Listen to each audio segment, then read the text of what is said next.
In 2007, a handful of friends got together on a small Northern California ranch to determine who among them was the most fit. The event was known as the CrossFit Games. A decade of fitness later, the sport has outgrown the ranch and expanded its reach worldwide, further validating the title of fittest on Earth. In sport, the margin between winning and losing can be traced back to fractions of a second. A slip on the blocks or a flick of the wrist could be the difference between victory and defeat. The sport of fitness is no different. This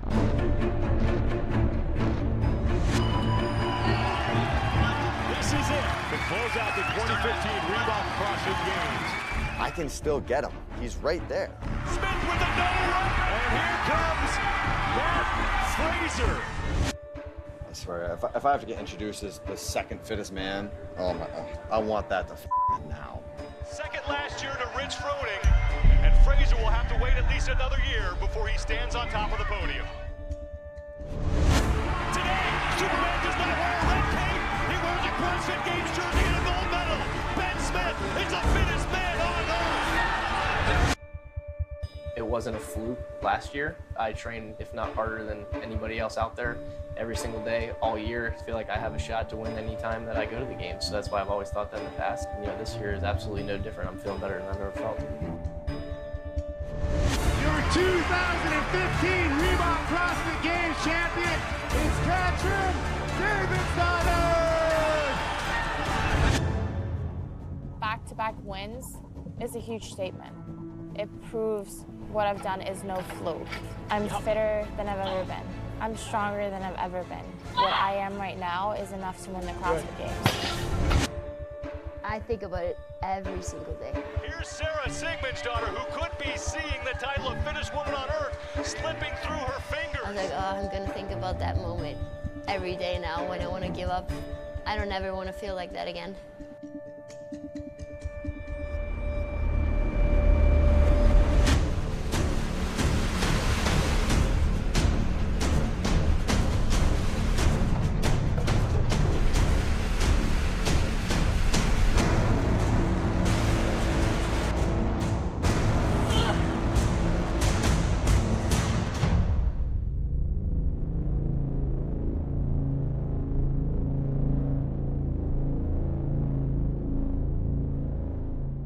The CrossFit Games are fun to watch, and they are freaking cool.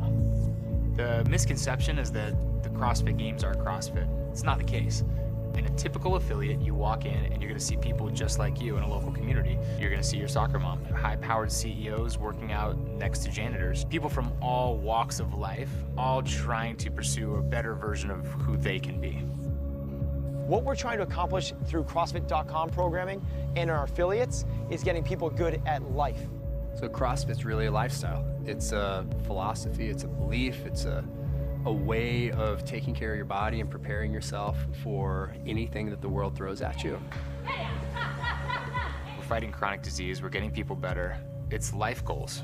It's, I want to be a better person. I want to have more discipline. I want to lose a little bit of weight or just be better, period. Regular folks that have a job, have a family, have other things going on. We're not trying to be the fittest person in the world. We just want to be in great shape and have a high quality of life and avoid all the metabolic diseases hitting the world. You can go into the gym, hit one workout, hit it super hard, stretch a little bit, go home, eat clean. You're great. And the CrossFit Games is very different, and then it's a test to determine the #1 man, #1 woman in the entire world, who is the fittest. CrossFit athlete does one workout, rests, does another, rests, does another. So when a CrossFit Games athlete walks into the gym, they're doing the same thing that those people are doing, but they're doing so much more. You look at some of the top athletes, they've gone beyond controlling every single lifestyle factor. Sleep, what passes their lips and goes into their bellies. Some of them are talking to sports psychologists just trying to get that one extra edge to visualize performance in order to maximize their abilities on the competition floor. I think that you can move the needle outside the walls of the gym. I don't know what's going to do it. I don't know if it's going to be from self-reflection and diary. I don't know if it's going to be from recording your macros. I don't know if it's going to be from make sure you don't have any processed foods. But we're going to do all of it and hope that some of it works. Our athletes now are professional athletes. They're committing their lives to this. They suffer really hard. Very few people in any sport in the world outwork them. Being a CrossFit Games athlete is basically a mental illness. All I want to do every single day is wake up and train and become better. I don't think about much else right now. You know, I think about working out, preparing myself, how I'm eating, and then I go to bed at 9 o'clock and then I wake up and I do it again. You can't have anything else. That's just how it is. You can't work, you can't go to school. I do train all year, and I think I train almost just as hard in the off-season as I do in season. I don't really think there's an off-season.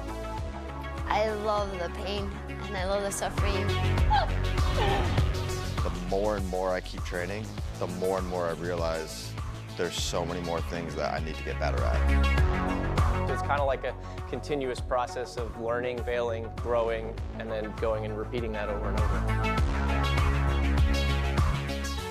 Champions don't have balance, and the reason that they are exceptional at what they do is because they focus all their time and energy on it. Could my nutrition be better? Can my sleep be better? You always want to maximize everything.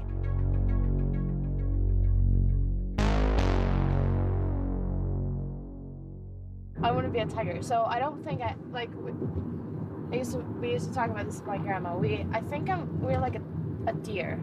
That's like our animal, like inside of it. We're a deer, but I want to be a tiger, and I think I'm gonna be a tiger. I don't know, deer are so like light and hopping, and it's got light inside of it. That's what we want. We want to have light inside of us. But tigers are like so fierce and like, you know, they want to be out in the field. They, you know, put me in coach. That's the tiger. Since winning the games in 2015, my life has changed. There is so much more attention, and the look at my arm and this, it looks like I get to go to Reebok and build shoes and my own tank top. Inside of my shoes is kind of cool. Like inside of one sole, I have my signature, and then the other one, it has "Be the Best Me," and the same thing on my shirt. So it has like daughter growing across the shirt, and then "Be the Best Me." And it means a lot to me. Everyone's talking about competing against others. You're put against others. You're put in a line and told who can go the fastest. And they think that, you know, to be the fastest that you can be or to be the best athlete, you have to go faster than other athletes. No, you have to go as fast as you can go. And that has nothing to do with anyone else. It's only to do with what's inside of myself. I want to be the best me.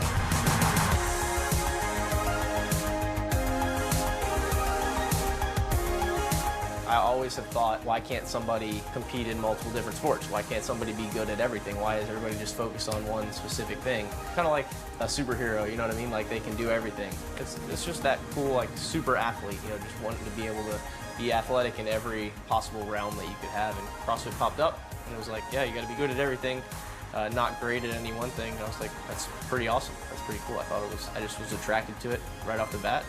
Just kind of where I've pointed my energy in the last 7 years. We are at First Landing State Park, hanging out, playing some spike ball, getting some sunburn. When was the last time you were tan? What does that even mean? No, I wasn't. I've never tan. Never been tan. I remember the first time he really kind of started getting to fitness was he was doing push-ups outside, and he wanted to take his mind off of his arms hurting, so he gives me this plastic golf club and says, "Alec, hit me in the legs as hard as you can," while he's doing push-ups. And so I take this plastic golf club and just whack him in the legs, and he's like still doing his push-ups, trying to get take his mind off of his arms hurting. I really legitimately don't remember that. Did he actually tell a story like that? Did he dream of that? Because I have never heard of that in my entire life. Besides being extremely gifted and having a huge work ethic and having years of CrossFit underneath your belt, you have to completely commit to changing your life to that is your sole existence and goal. And even then, you're probably not going to make it. You don't know how good you have to be just to suck at the CrossFit Games. Once upon a time, the CrossFit Games was more backyard barbecue than it was sporting event. So the CrossFit Games started in 2007. It basically started as a backyard barbecue on Dave Castro's family's ranch. This is the Woodstock of fitness right here. We went from a small event on my family's ranch with, 50, 60 competitors, 100 spectators. And some competitors even drank beers in between events. Now, in the modern era, we actually have a qualification process. We have the World Wide Open. This year we had over 300,000 people competing in the first stages. Out of those 320,000 people, in 8 regionals, we had 40 men and 40 women make it from there. So right away, you can see how much we pared it down. And those 40 men and 40 women that went to those 8 regional competitions are absolute total ninjas who, if you took any of them back to 2007, probably would have won the games. That's how good they are. To give you an idea how much fitter these athletes are now, in 2009, we tested the snatch at the CrossFit Games, and the winning lift for the women was 145 pounds. This year, at the regional level, athletes had to snatch 135 pounds 10 times at the beginning of a workout just to be able to remain in contention. And if you get to the CrossFit Games, it means that you're in the top 1% of the world's best athletes, bar none. So it evolved from this little get-together and gathering into this legitimate sport. There is nothing else like what we put these athletes through at the CrossFit Games.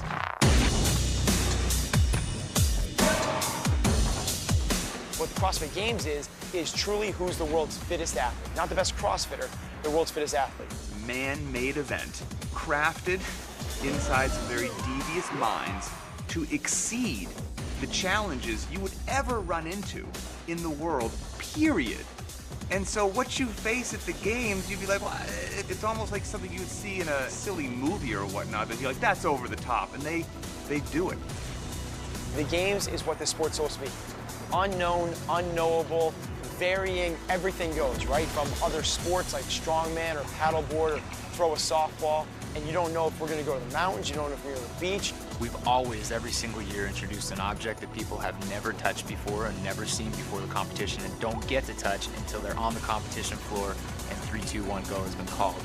Nothing is off the table. I mean, from taking these athletes to a military base in the past, taking them to the ocean, you wake up in the morning, the rig's different, like whatever it is, and now everything's fair game, man. You better be ready if you show up to the games.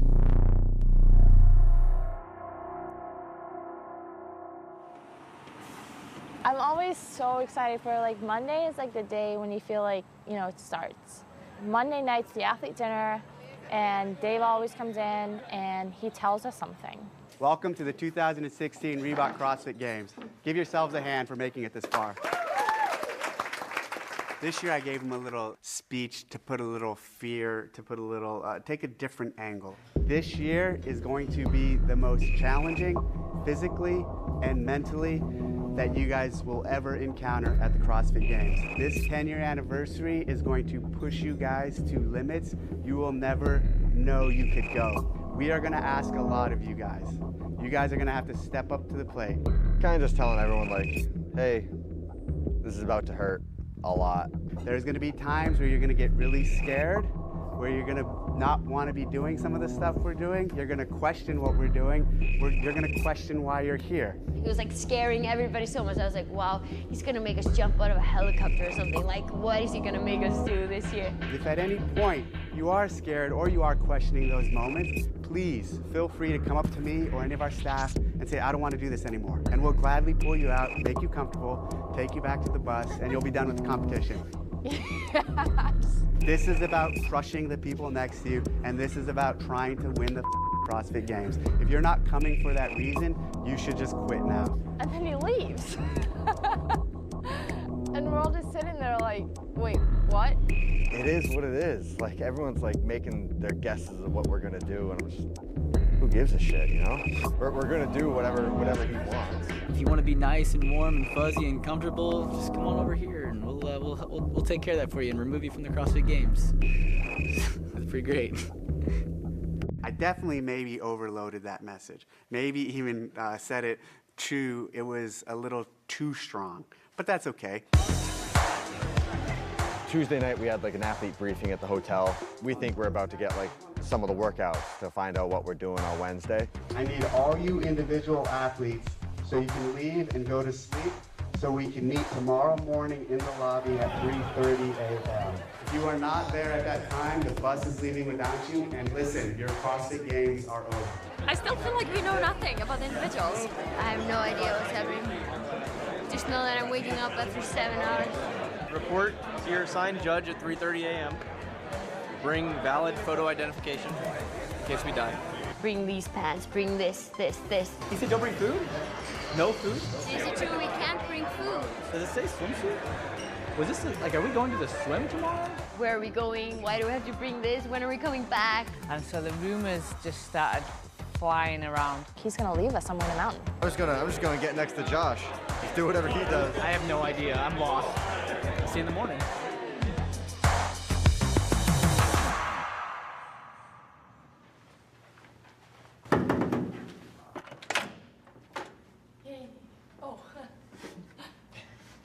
It's 3:17.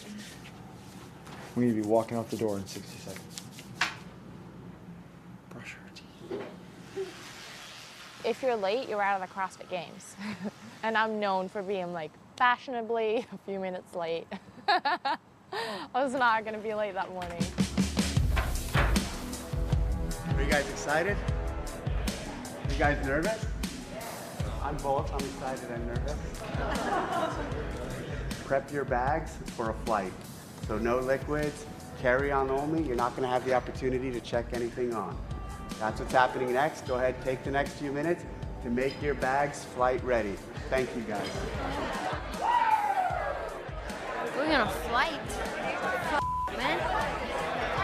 Oh my God, this is exciting. As soon as they said the airport, I was like, uh-oh, we can go anywhere. Once again, everyone's like, oh, what do you think we're doing? Everyone's giving their best guesses, and we're all going together, so it's not like some people are getting the good destination and some of us are getting the short end of the stick. If we're going to Vegas, I'm not scared. Free drinks, right? As long as you're playing. Dave's just like, you know what? I really like you guys. We're gonna go see a cool show. Samantha Briggs, Katrin David's daughter. We get our boarding passes and we're going to San Jose, California. The ranch. Hey, Katrin, where did it say we're going? She's like, San Jose. I was like, everyone got one, Katrin. It's not a secret. We knew that we were going to Aromas at that point, but we didn't know what we were going to do. You know when you see like kindergartners like walking outside of the street and there's the rope with like the 40 handles on it and every kid has to hang onto the handle? That's pretty much what we were like going through the airport. 80 athletes, all sleep deprived, going through the airport, trying to get on one flight. It must have just looked crazy. Second part of the charade.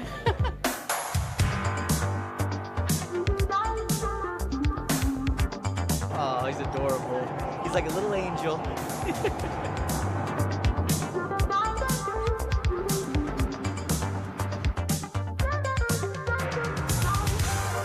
You know, this was something so off the wall that I didn't want anyone to have any idea that it was happening. People always try to guess what we're gonna do. People always try to predict where we're going or how we're gonna run something. And to catch everyone off guard that we were taking them to the ranch, that was a success. Happy at this point, how's this doing? Hopefully we're here. Welcome to San Jose. Came from the airport, went straight to a bus, and I fell asleep. Woke up and I was at the ranch and I was like, wow, this is so cool.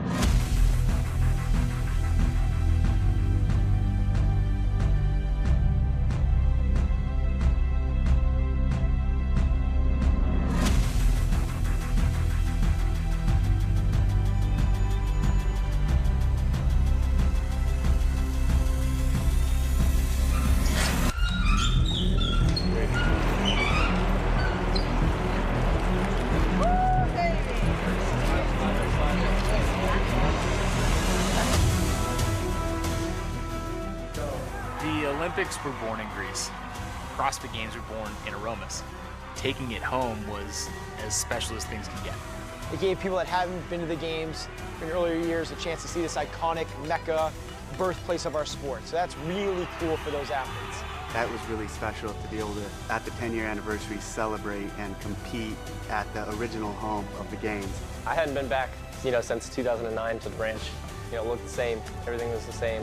No coaches, no crowd, no pump-up music. Like, it was just thrown down in the warehouse with some of your buddies. We've seen the videos, we've seen all the cool events like the hill sprints. That's the heart of the CrossFit Games. The first two events are a repeat of the 2009 CrossFit Games first two events, 7K run, followed immediately by the deadlift ladder. I was like, oh, great. I remember that year. Because until that point, that was the toughest CrossFit Games that I had ever been to, and I only competed in 4 events. The run is slightly different. I made it more difficult, and the deadlift ladder is much heavier. Last place on the run, 10 minutes later, you're deadlifting. First place on the run, you have a long rest. Let's talk about some of the dangers of the ranch. Typical, tried to scare everyone. Like, there were no sharks, but he's like, hey, there's mountain lions and hogs out there. Recently, they've been really active. Killed 3 of my dogs. Huge blood streak. There's a lot of snakes out there. Poison oak and jagged rocks. There's poison oak right next to the trail everywhere. What is poison ivy? Wear your Kevlar pants and work boots. I like to run. Deadlifts, whatever. I mean, I kind of figured it'd come at some point. I don't think there's anything else going through my mind. It's gonna be awesome. I'm excited. It's special to be able to share this with so many people, and not just here, but globally. A lot of people watch this from all over the world, and a lot of people participating from all over the world. So to think back from where it started 10 years ago to where it is now, it's insane. I like seeing the athletes suffer. There's general themes that CrossFit athletes don't like to do. Everybody wants to deadlift, slap each other on the ass, and congratulate themselves on their PR. Nobody wants to go to the track and run 400s or 800s until they vomit or black out. Nobody wants to do the run a 10K day and things like that. So when we go to the games and they're forced to do, in general, things that they usually dislike, it warms my soul. And the 7K trail run was the perfect epitome of that.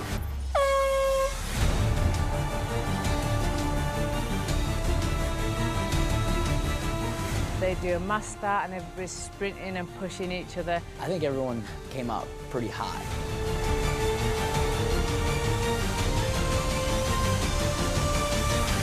Let the crazy people do their little sprinting, fighting bit, and then just kind of pick people off. I was just so excited to run with the boys, but then I was like, oh my God, they're gonna trample us. It's the kickoff of the games, you know, the nerves are all there, you're a little juiced up. From the bird's eye view that you might be afforded when you're watching the CrossFit Games, this is an arroyo that you go down into. What you can't see is how incredibly steep it is and the fairly slippery slope. I knew for me, I was like, I gotta get out to the front. Like, I don't want to get caught in a channel and not be able to pass people. All right, up. Yep. Go up, guys.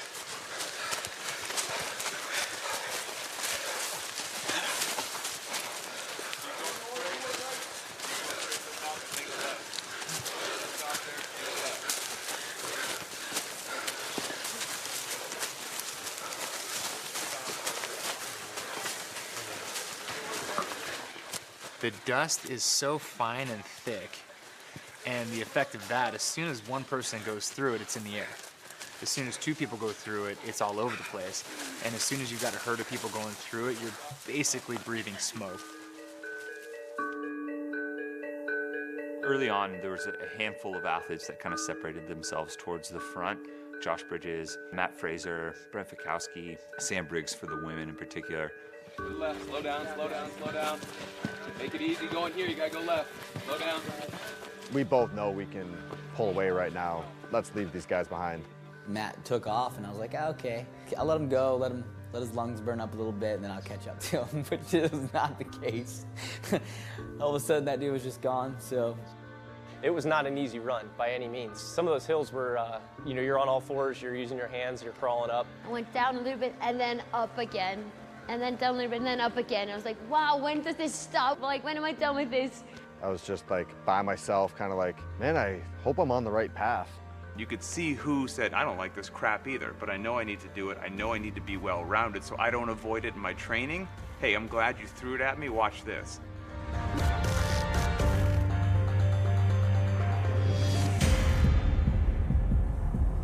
always looking behind you, just like constantly have that fear of like someone chasing you. You just feel it on like the back of your neck. So it's like, all right, just keep going, keep going, keep going.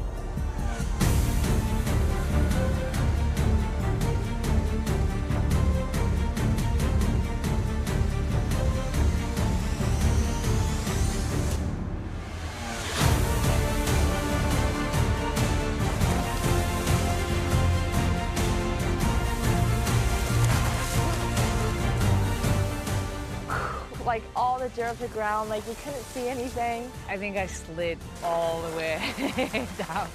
It was the fastest, safest way. Here he comes, here he comes, here he comes. If you're running faster than you can fall, you're not gonna fall. Try to keep those legs pumping.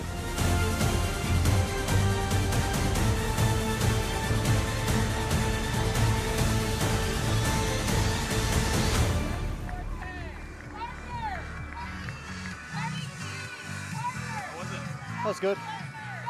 Not a barbell in sight, and Matt Fraser's got 100 points on the board. The guy wasn't even breathing hard, and he just did a 7K trail run through treacherous terrain and then just kind of walked off. Josh Bridges comes in, I think, a minute 20 behind him. And then I think as more and more people sort of filtered in, that's when you started to see the effects. That was awesome. What a way to kick the games off. Woo! Yes. Here's what I like about Sam Briggs. She's running. There's not a female in sight. She could walk it in. Brett Fikowski is about 10 or 15 feet in front of Sam Briggs, and solely to establish dominance, Sam Briggs dusts Brett Fikowski just to say, welcome aboard, rookie. This is my event. Not necessary to do it all. That's just how Sam Briggs rolls, and I love it. Sam Briggs beat me in the run. I came fifth. Did she beat you on the run? Yeah, I was the first dude she beat. Dude, she was right behind you. I know she was. I was like, Brent. Yeah. Sam. How close were you to Brent? I took him on the last corner. Yeah, you did beat me. What? I'm not the first dude. No, yeah, no. So you took I don't feel fourth good. overall. I took fifth overall. Oh yeah, because I kept like slipping and I was going so slow that I just went on my butt and then literally just like, so I probably have poison ivy all over. Seeing some of the women of the CrossFit Games who are sweethearts and beautiful women. That look good? Just with like dirt mustaches. and like dirt beards, you know, and they didn't know it while they were having the interviews done. Oh my gosh, have I been looking like this the whole time? Like mud everywhere, like between my teeth and everything. It was fine. You're like, oh. Looking like they were coming back from war. I mean, just covered in dust. Looking like they've been up for days. It's the very first event of the CrossFit Games. People just hunched over, dousing themselves with water and then thinking, I have everything left to do. 2 minutes! In theory, the fastest runner would not have the highest deadlift, and the slowest runner would have the highest deadlift. So Sam didn't warm up for the deadlift either. I was like, dude, you gonna like warm up? He was like, I just ran 7 kilometers. I'm warm. So in 2009, we did not get the loading right on the deadlift. I said 1 or 2 people are going to get the deadlift. And in that year, I think it was 17 people cleared the deadlift. I was like, this is the opportunity to get it right, the event right, the loading right, and the combination right.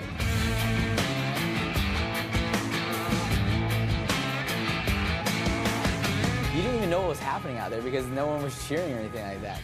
You heard your name call out, and now it's just you and a barbell.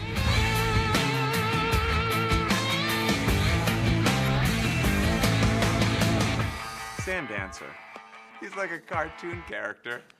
He, I think, almost checked out of life on the trail run, but then when he got back in and there was a deadlift ladder there, he cleared the entire thing and pulled that last barbell of 615 pounds.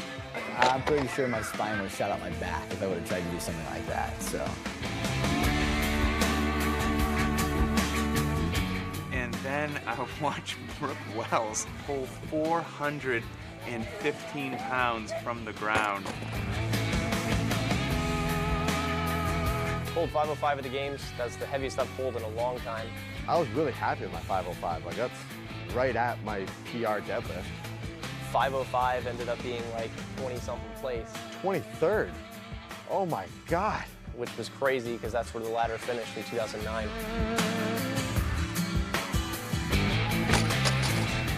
oh wait, look, there's Tia Toomey again. Where'd she come from? It's amazing that given the fact that Tia Toomey finished second in 2015, that we still overlooked her.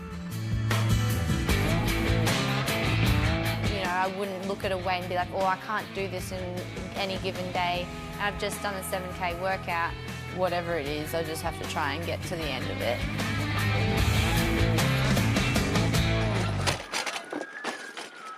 What happened to Tia in 2015? That's a really good question, because I remember going back and looking at everything that we did. We barely showed her. There's rumors, there's a mysterious fog about her. You overhear something in a bar, you're like, no, that's a myth, that didn't happen. Damn it, how did she catch us by surprise like that? Here's what I know about Tia Claire Toomey. She flew under the radar, and she was so consistent. And I think it's because she wasn't very flashy, didn't win an event in 2015. When you look at the women she beat to get on that podium, they're like, who is she? And that's incredible as a rookie. Tia Claire Toomey! It surprised the out of me. We knew, she was going to be in the mix again in 2016. But just very quietly in the background saying, yeah, I can do this, and I can do the next event. I can probably do the next event too. This year, I qualified for the Rio Olympics for the weightlifting spot, and now I'll be heading over to Rio 10 days after the CrossFit Games, and I can call myself an Olympian. You guys enjoy your introduction to the 10th anniversary of the CrossFit Games? Yeah! Good. Eat some food, drink some water, relax. Does any part of you think that maybe you made the event too hard? None whatsoever. Have you ever thought that? Yes. Like, we're pretty well conditioned comparatively to like a power lifter, so like those short rest periods aren't the worst thing in the world for us, but you're taking just really nice jumps, and CrossFitters typically don't do that, and they typically don't deadlift. The ranch mini chipper brought to life one of the most notorious hills at the ranch. There was an event, the sandbag sprint, face up the hill, run back, grab your sandbags, throw them over your neck, and haul ass uphill. Amy Thor's daughter at that time was this raw athlete with no technical skills. She didn't know how to snatch, she didn't know a GHD sit-up, she didn't know how to do a muscle up. And regardless, in 2009, she crushes the sandbag sprint, takes first place overall. This wasn't bad. This was easy. Easy? Yeah.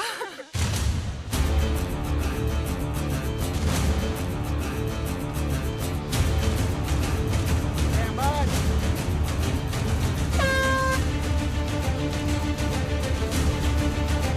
It was just the right amount of rep range for athletes to kind of try and go for broke and do the set unbroken.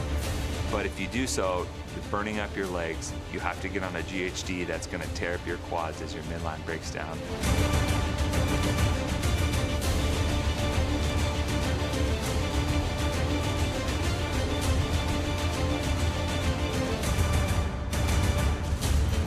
I was next to Annie, who just went like out of the gates. Thor's daughter had the fastest pace going up the hill, and when we saw that, I went, this isn't going to last. This is a bad choice. And she kept going.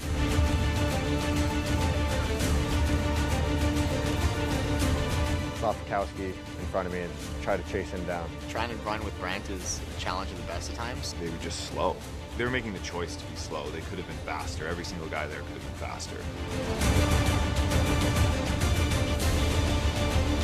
I was like, okay, Sarah, you have to run the whole time. You can't stop. 1/3 of the run, I was like, okay, I have to walk. Go time. It's time to really run. That face of the hill is going to rip up your legs, and your heart rate's going to go through the roof. You run as much as you can until you can't run anymore. You walk a couple steps, and then you run again. It was the type of burn that it's hard to put yourself there in training. I was like, this is my event to win. Like, if I don't win it, it's my fault.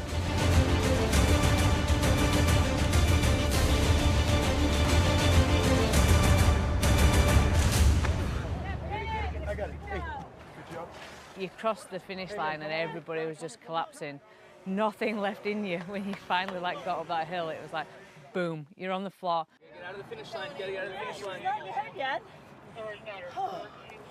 And it's just that like flopping around on the ground, trying to find that position to make the pain go away. and it doesn't matter how you sit, like it's gonna hurt. Damn. Did I get one? Did I win? You won your heat for sure. Good. If I understood your question correctly. I hated that event in 2009. I hated that event there. That was hard. Oh, that was a blast. I'd like to do that again. Seriously? Yeah, it was so much fun. All right. Me and this hell, we're bonded today. How cool is that we just jumped on a plane this morning and we're here? That was good. That was great. Good finish for both of us. I think I felt like that was my event to lose or to win, and I did just that. So I'm really happy. It was hard, man. It was a grind. The last event was like hard, but like afterwards you're like, oh, I should have pushed a little bit harder. But like, I maybe did not think that when I was doing it, I was dying. But afterwards I was like, oh, I should have pushed harder. Dang it. But first day done, 4 days left. No problem. I'm gonna do a little hoo-yah, say goodbye to Aromas, and head back onto a bus for an hour, hour and a half, and then get to the airport to be told that our flights were delayed. Which, for me, is pretty typical. Well, we got to the airport 5 hours early, first of all, and then our flight was delayed. So it was like, okay, we're just sitting here forever. Trying to find somewhere to sleep, there were bodies everywhere. We just like pulled up like outside the gate and just fell asleep. If we circle back to what I said previously, which is that I enjoy human suffering and when people are totally thrown off their game, the ocean does that almost like nothing else.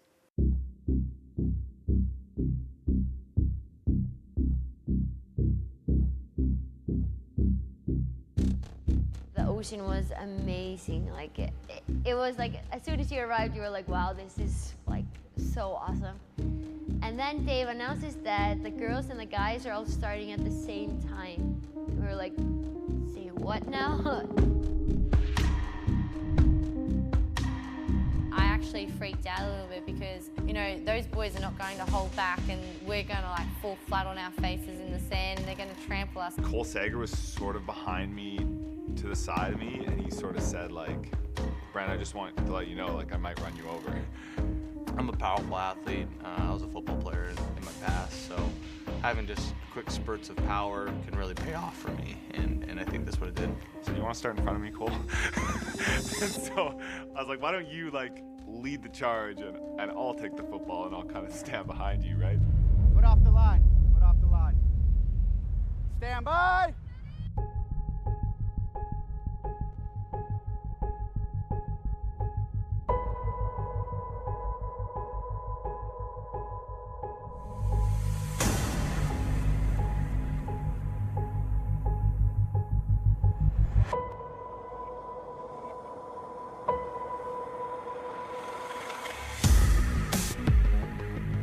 The thing is with CrossFitters, everybody wants to win. And even if they're not a good swimmer, they want to be the first in the water. The swim was more like a fist fight and a run, more than a swim.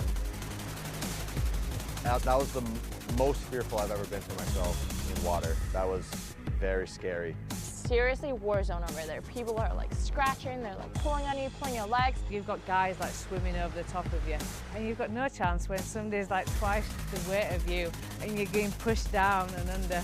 Very comfortable in the water, and at a couple points turning around the buoy, I was like, okay, I'm gonna die. You know, I'm gonna just drown right here. Somebody's gonna pull me under. It was getting very irritating, to say the least. I was almost to the point where I wanted to grab someone and pull them to the bottom of the ocean and tell them, hey, stop swimming on top of me, or I can hold my breath longer than you.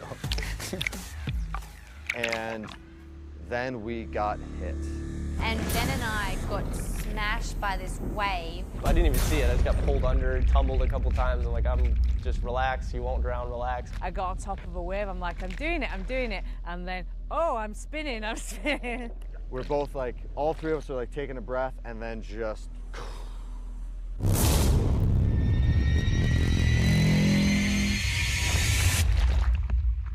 Got up and got like a gasp for air, looked at each other and goes, "Where's the shore?" And then like we started like running for the shore.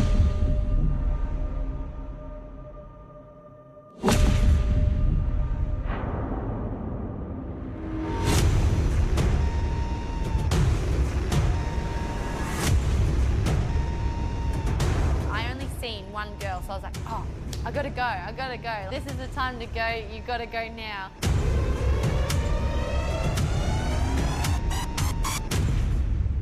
I managed to hold on for a little bit longer and come over the line, but I had no idea if I'd come first or not. It was just like I knew I'd beaten someone, so when they said I came first, I was really happy with that.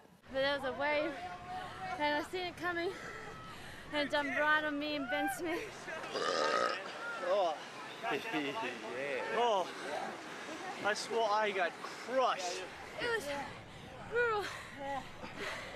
I think I got like 15 kicks in my mouth. People were ruthless out there. Really? Yeah. Got some scratch marks and stuff. Oh, that's a scratch from right there. Yeah.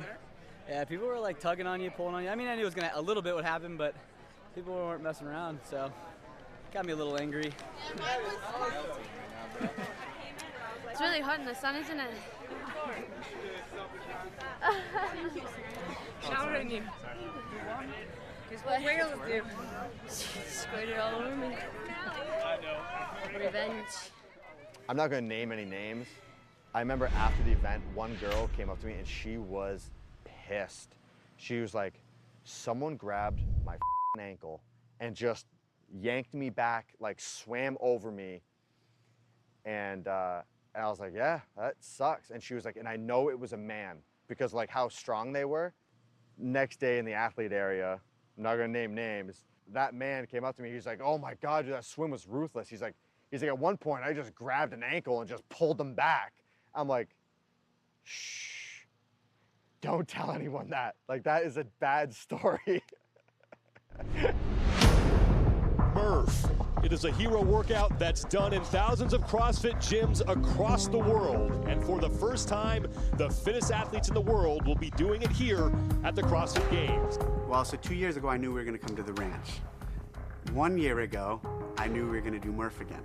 I say that because as soon as we did Murph last year and all the commentary or everything that happened with it happened, I said, all right, we're bringing that back. Cara Webb just collapsing into the arms of Anna Tunnicliffe, who's trying to get her some water. They're calling for the medical staff to come over and check out Cara Webb.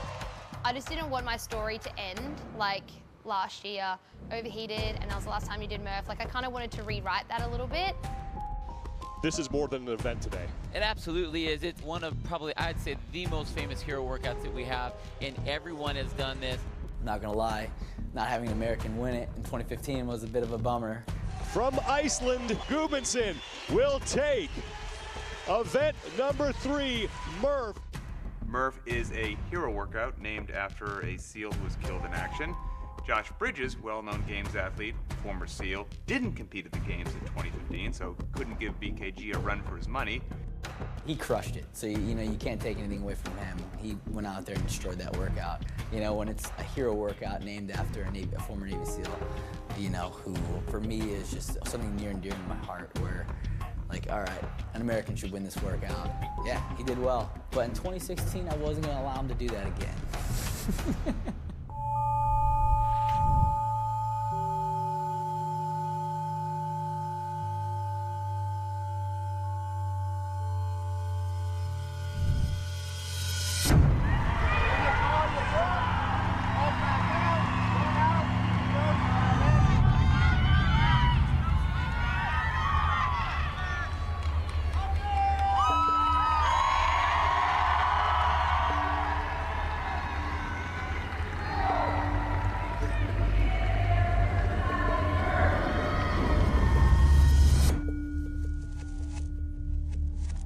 I'm not here to take second on this workout. I'm not here to take third. I'm not here to take top 5. I want to win this workout, and I want it to be a dominant performance.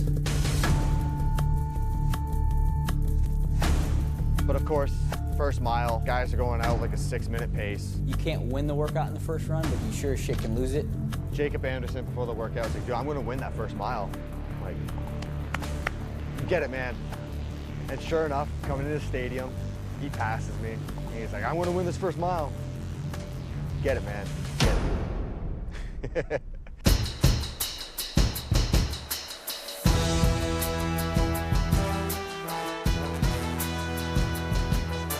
You could see the dividing line where the shade was. As the sun started to come up, more of the field would be covered in sunlight. So like half the field was in the sun, half the field had shade. And it was first come, first serve for lanes. I ran as fast as I could on that first mile just to get a good spot in the shade.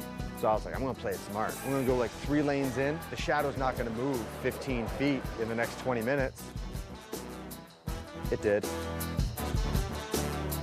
And when he announced that it was like partitioned, I was like, great, there's like even more fitness to it. Like, you just gotta go faster. All the other girls were like, oh, this is gonna be so much harder because we're gonna have to go so much faster. In my head, I was like, we don't have to go faster, okay? We can just take our time if you really want, because I'm up for that if you really want to do that. We can do it, but just do it slowly. Some of those guys like Josh and Matt, they smoked it. You couldn't watch them. If you tried to see whereabouts they were and try to keep up with them, you'd kill yourself. Bridges done with round 1 and back for round 2. And if you read the description that we had just had up on the screen, I'm sure that would have motivated him as well. He doesn't like to be told things like he's the oldest and the shortest. He's gonna use that as fire had he seen it. The best part about being an older athlete, you know, being around for a while is the fact that you do know yourself so well. You have data, you have experience, you know when you should break and when you shouldn't break. The thing that stood out to me the most about Josh Bridges and Murph was the fact that he kept going back to the pull-up bar, and I think he did every set of 20 unbroken, which he makes look easy, but when you actually try and do that at that fatigue level, that was incredible. Josh Bridges is done, and he is on to his second and final 1 mile run, and it looks like he is well on his way towards his 8th career event win at the CrossFit Games. I never got to meet Michael Murphy, but you know, when you become a SEAL, you form a brotherhood with these people. Just knowing that we'd been through some of the same things together, and then, you know, knowing his story and what he did was super special for me. You can watch it, you can hear other people say how tough it's gonna be all you want, but until you actually experience it, you don't know what those athletes go through. And just last year, I remember telling myself that I just gained so much more respect for the athletes that come here year after year. It's a lot more demanding than anyone can ever imagine. I remember I was just like in my own world. I didn't know where anyone was, I didn't care where anyone else was, I just wanted to go as fast as I could. And as I ran down that runway, everyone like stood up, everyone was cheering for me, and I could hear them like, they were so elated for me because it was more than the placing, and it was the effort, and it was overcoming what happened the year before, and I just couldn't get the smile off my face. There is nothing better than watching Josh Bridges win an event just for the celebration that comes out of it. It is a tremendous thing to watch because there's nothing fabricated about it, there's nothing planned about it. It is raw emotion just from his heart and soul that is pouring out of his face and mouth, and you can feel it. Yeah, just coming into the stadium, it just felt really, really good. You know, like knowing that I did what I needed to do. You know, there was no way, like I said, I could let anyone else win that workout.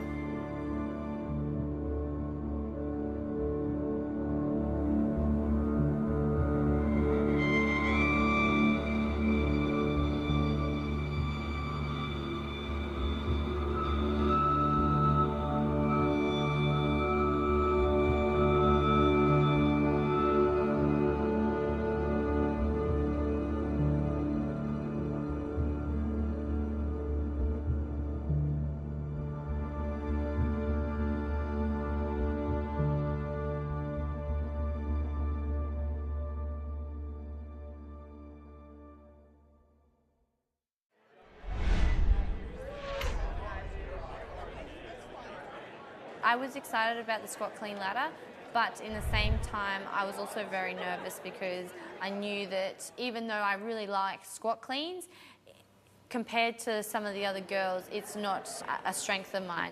Dave's scalp is going to burn with those braids. The next event, you guys all know what it is. It's the squat clean pyramid. And who thinks Ben Smith's going to win? Who thinks Frazier's going to win? Hey, what the hell, man? Yeah, thanks. There we go. There it is. No pressure. Yeah, you know? Teams and shit. That's right.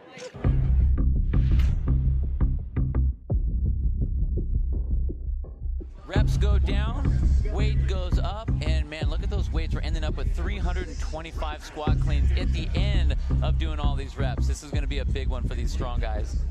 If you made a pact with the devil, and you're like, I want to come back as just the strongest, most handsome man you can come up with, he would make you Alex Anderson. Alex Anderson crushed that workout. I think what's cool about the squat clean ladder for the men is that it gives, and I don't want to use the term specialist, but it gives guys who really like to throw around heavyweight an opportunity to shine on a really cool stage, and that guy was Alex Anderson. He is strikingly handsome. Looks like a Ken doll. And he's so strong, it is almost offensive. First event win for Alex Anderson. Wow. Cara Webb, one to go, who was looking to make a charge up the leaderboard. I couldn't keep up with her in that thing. Same weights. And I don't know if you think you could, but I'm here to tell you, you can't. Not even close. We'll set it up after this. And then we'll play it on a monitor, and you can try to race her on the monitor. It ain't gonna go well.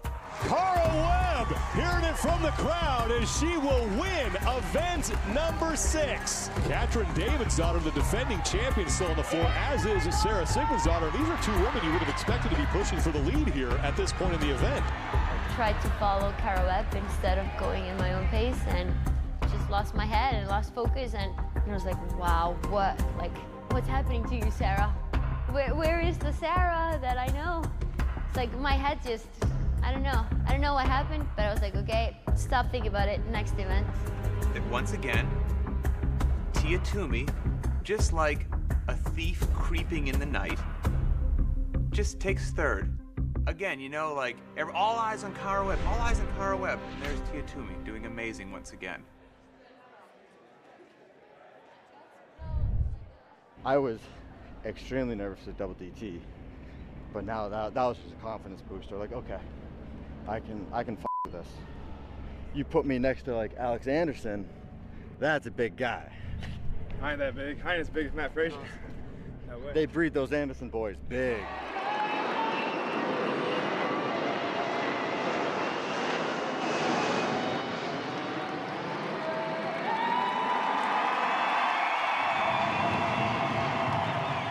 When in doubt, sparkle. Anything. And it doesn't just apply to nails. It's eyeshadow, it's headbands, leotards. Especially leotards. I used to always have sparkly earrings, but my grandma always wore pearls. So I changed. I wear pearls now. I failed like 4 reps or something. Never failed squat cleans. I don't know what's happening. So I have to bring in a DT. Excited about DT? I am. I'm very excited. Is that your wheelhouse workout? Yeah, it's gonna be grip. Yeah? Just grip, yeah. My coach decided that we should go to Stockton for a training camp before the games. We're teasing them. I think we're giving them food. It's like a small farm or something, and a walking distance from the gym. It was just awesome. It was so quiet. It's warmer than in LA. Yeah, and no distractions.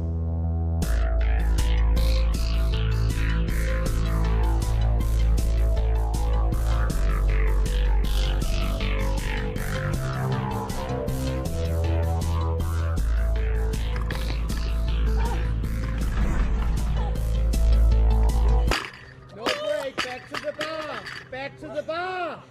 Let's go. Come now. Back to the bar.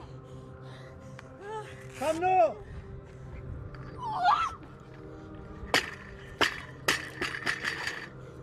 Come again. Fight to the end, Sarah. Come now.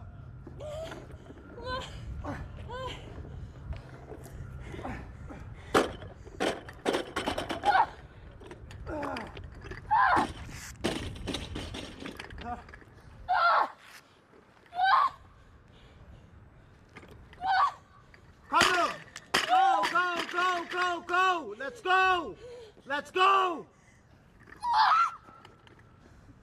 Come now!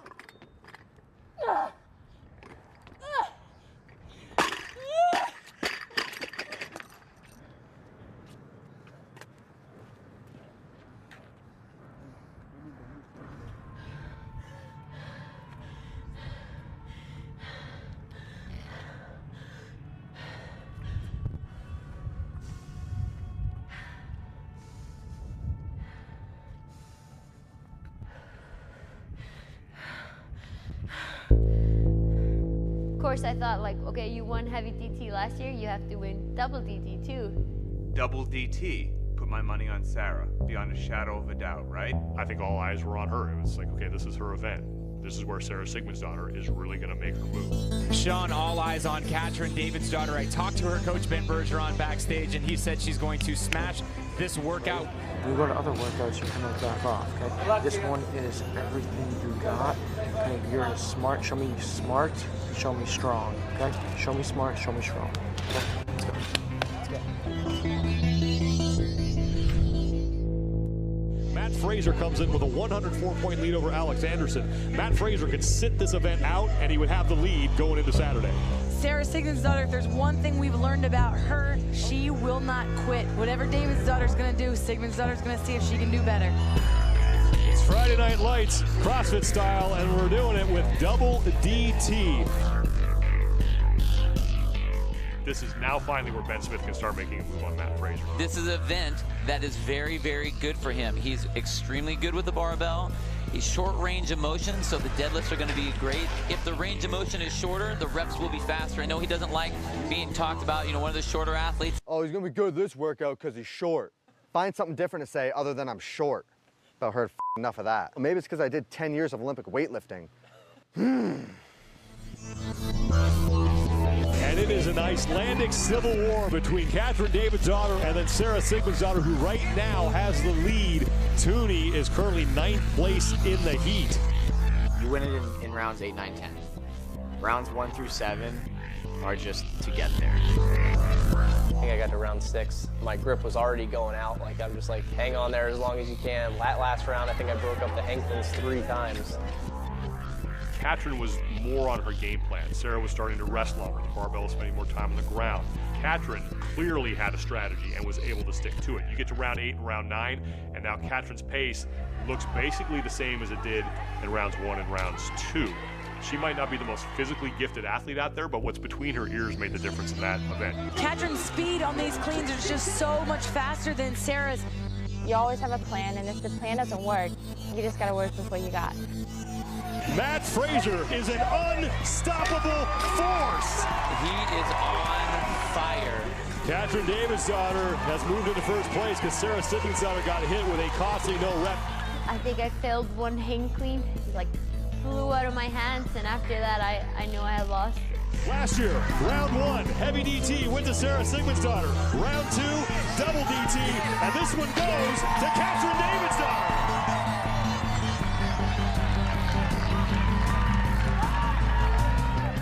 I knew that I could win that workout.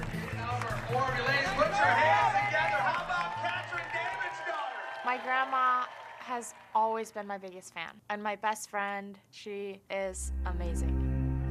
In the stands, she was always standing. You know, everyone else might have been sitting, and she was standing, cheering her head off, and you could always hear her. I always knew where she was, and everyone always knew that that was my grandma. My mom was Katrin's biggest fan, embarrassingly so. She would be at competitions and she would be so loud that we would move away and just like, it would just be my mom in the bleachers.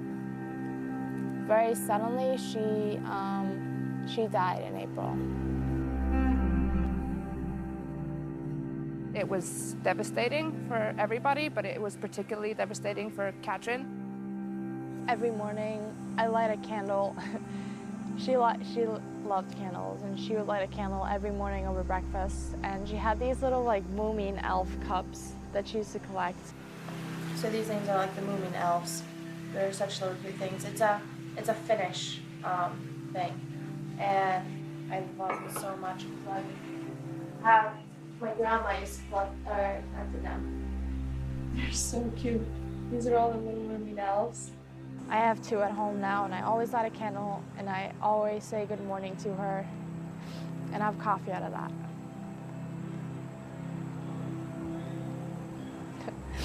I think I'll miss her every single day for the rest of my life.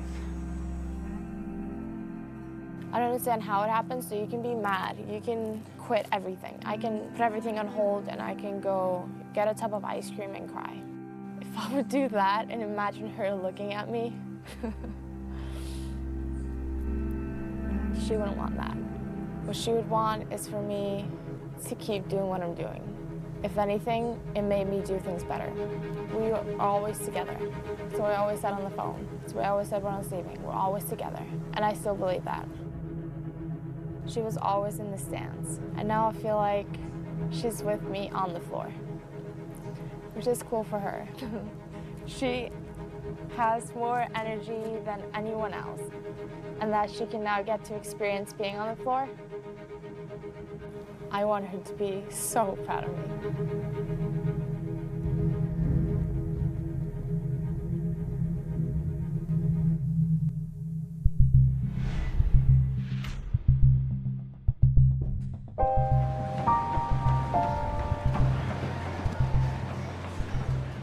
Have you seen, hey, they said you have to touch steel. So what I was planning on doing is getting all the way to the top and just going like that. Yeah, that's good. And then drop it. Yeah, so what you have to do is like double tap. Double tap. Boom. Grab, you're good. and you're slide good to down. go. They also said touch the V, so I was gonna just slide myself down here. Way better. We talk about the unknown and the unknowable a lot. It's a silly phrase, I think, except to say that what it represents is critical to the CrossFit Games. People have to be able to show up, learn something in a very short amount of time, what the task is, and be able to accomplish it in order to say that they're the fittest on earth.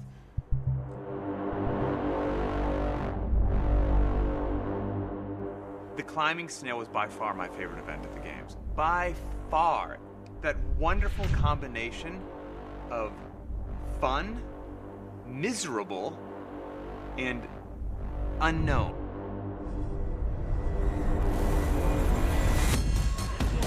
It is climbing snail, the first new challenge.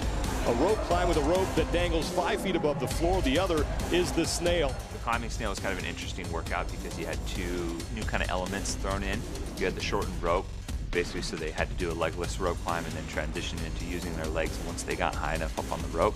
And then a completely new element in the snail, which athletes had never really touched before. Most athletes didn't even know what it was. We threw this big cylinder out there, filled it with sand. So when you roll it, it's not like you can build momentum. And they didn't have a chance to practice, so you wanted to see how they were going to adapt to that. Yeah, when that one was released again, I thought, I think I can win this one. I think this is mine to win. That berm run is just, it sucks. It's like just long enough that you start losing hope right by the time you get to the top, and then it flattens out. So you just had to remember that you're strong enough to make it up those stairs, and you got to run the stairs. So the climbing snail for the men was a really cool battle to watch because you had 2 athletes in Patrick Fellner and Brent Fikowski. You could see them kind of battle back, and it looked like no one was really going to give an inch there. It was one of those things where they kind of see in their eyes that, like, we're in this thing for the battle. As Brent Fikowski is coming down the steps first, he and Patrick Fellner have both passed Cole Sager on the run. Yeah, I've been trying to go with Brent all weekend. I knew that coming down, he was a little ahead of me, but his lane was farther down, so I knew we were a little bit close coming in. I was far enough ahead of Vellner, and I was confident enough in my rope climbs that as soon as I ran to the rig, I was just up and down it. And then as I came off, I could hear the announcer that I was the first one off. Brent Fikowski, the rookie, battling another Canadian, Patrick Fellner, who's trying to catch up with Fikowski. And Brent Fikowski is going to lock up 100 points as he wins climbing snail. But doesn't look like anybody's going to catch Sam Briggs here. She just has 40 feet to go with that 400-pound snail. And it's going to be event win number 2 for Samantha Briggs, the 9th event win of her CrossFit Games career, and she will earn 100 points. So like Sam Briggs always does, she just goes out and hits a home run. And while she was doing that, Tia Toomey is busy struggling a little bit, and I was actually pretty surprised at how much trouble that event gave her. I think that workout just kind of went downhill from there, and it feels like everyone's overtaking you. Toomey just looks gassed, just resting her head on the snail right there. Katrin Davidsdottir is on the left. She has passed Sarah Sigmundsdottir. Davidsdottir will get in. She only trailed Sigmundsdottir by 10 points. Sigmundsdottir needs to hurry up and get across the finish line. Kristen Holt is going to beat her there, and that's going to cost Sarah Sigmundsdottir. Tia Toomey has yet to finish. And that means that Samantha Briggs is going to be your overall leader after 8 events. Sam Briggs wins, and Tia Toomey is back in the middle of the pack and falls off the overall lead.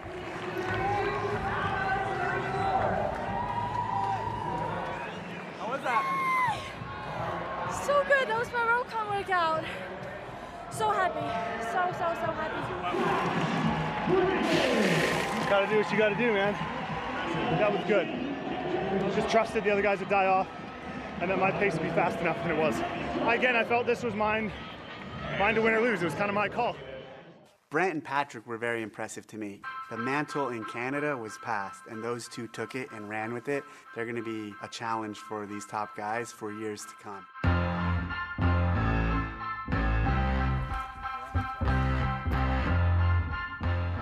Brent Fikowski is an odd bird. And that doesn't mean he's a bad bird, but he's just not your normal bird. He is different than everybody else, from just how he said he prepared to his, that sensory deprivation tank that he would go into, for how many years he had been grinding, how much of a student of the game he was. It was just a little flag went up, and again, I didn't know if it would pan out, but this guy wasn't normal. If I wasn't doing this, I think I'd be doing something else. I'd try to be the best accountant in the world, or I would try to be the best rower, the best swimmer. I have that drive, and it's just hardwired into how I've always been since a kid. Before my parents told me to work hard, it's just what I wanted to do. When I retired from gymnastics, I sort of had a big gap in my week. So I think when I finished that, I just had a lot of time on my hands. I needed an outlet probably from my competitiveness, and CrossFit allows me to compete every day. I'm a student full-time. I study to be a chiropractor right now. So pursuing a health field is something that's important to me and I'm passionate about. Not just a capable athlete, but another one that when I spoke to on the phone, he was just fun to talk to. Laughing, joking around, he had some good personality. Took the event and what he wanted to do seriously, but didn't take himself too seriously. Kind of had a lighthearted approach while working hard at the same time. I really appreciated that. And he, with Fikowski right in his heels, there could be some Canadian athletes making a serious run at the CrossFit Games, and that's pretty exciting.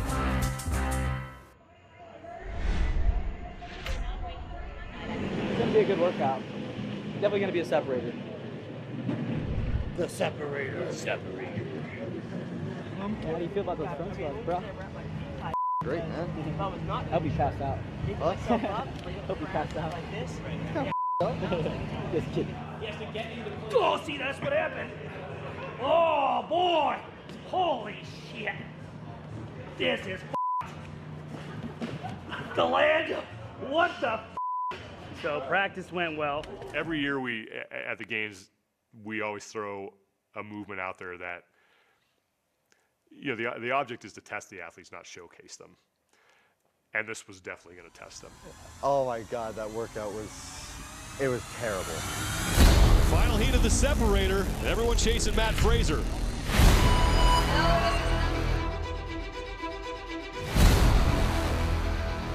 You do as much as you can on the rings, and then you don't have to worry about anything with your shoulders in the first bit. You just back squat. Try not to use your shoulders at all in the burpees. Just belly flop it. And then go back, do it again. You burn your shoulders out on the front squat. You try to belly flop your burpees again. And then you just try to survive that last push on the handstand push-up and the overhead squat, and then just ride it out if you get there. Josh Bridges is pulling farther ahead here. So the whole workout, Josh and Matt are neck and neck. okay, like he's got this one, like there's no point killing myself to get to him. And I don't know what happened, but all of a sudden I was getting no repped on my handstand push-ups. So she started just no repping me galore.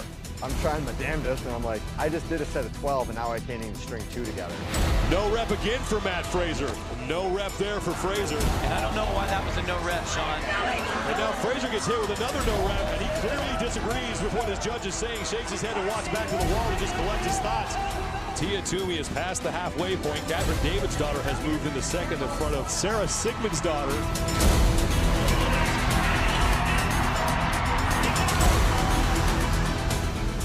Gets to the final barbell, that 185-pound barbell for the overhead squats. Now all of a sudden Matt Fraser's creeping up on it. Josh gets it overhead, and he's working his tail off. And he's a scrappy guy, but he's not known for his strength. You've got a former junior national weightlifter right behind you who's going to be bearing down on him with these last couple of reps. Oh, yeah. That's what I wanted. He is attacking. I have never heard the tennis stadium crowd just like erupt. Every single person in here is screaming, and I was like, oh yeah, yeah. And then like I did one, and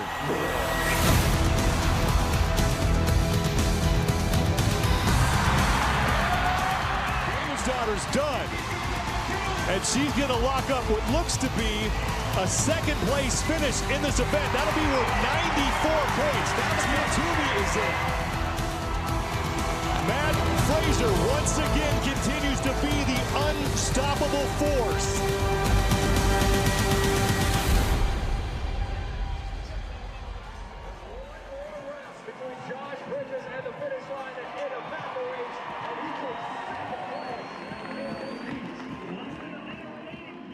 Nice work, bro. I had you! One stupid lift. dude, I walked my bar forward, did one rep, missed it, and I was like, all right, Josh is away. And then you missed it, and I was like, one rep. I was like, oh, I got this. Oh, we're moving. Matt winning this year's games way more mentally dialed in. The ring handstand push-ups was a really good example of something that in years past might have derailed him. Matt wasn't Matt versus the world, Matt was Matt versus Matt. Heavy DT last year. I was ahead by a very good margin, and it was Ben and I going to the last round in a race, and me just kind of shrugging up and be like, whatever, I got enough points. Like I'll let him get this, like these 6 points, and then come the end of the weekend, like those 6 points probably would have been nice to have.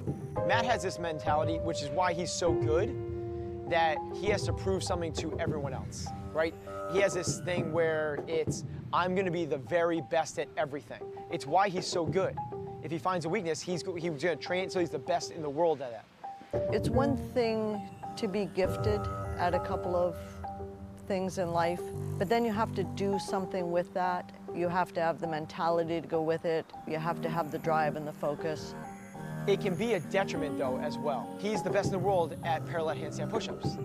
Well, if I'm the best in the world, I should be able to get these unbroken. He got them unbroken. I'm better than him.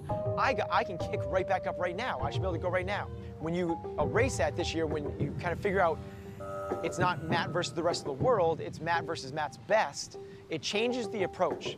And so that ate at me all year, just like, don't ever give up. Don't ever get comfortable. 2014, I was full-time in school at UVM. 2015, full-time student for one semester and went part-time for the other semester. 2016, just CrossFit. I mean, like last year, I was always competing with the guy next to me, but the whole 2016 season, for the most part, I was training by myself. And so when I'm training by myself, I'm imagining training next to Katrin. And I'm telling myself, Katrin won't be putting the bar down right now. Katrin would be taking shorter breaks than you. He's pretty rough and tough on the exterior, and he's got a potty mouth, but when you dig into it, he has got one of the strongest mindsets, and nothing can really shake him. Just imagining your competitor right next to you and always imagining that they're doing one step better than you. I think that was my biggest change going into 2016 season, was just my mental game.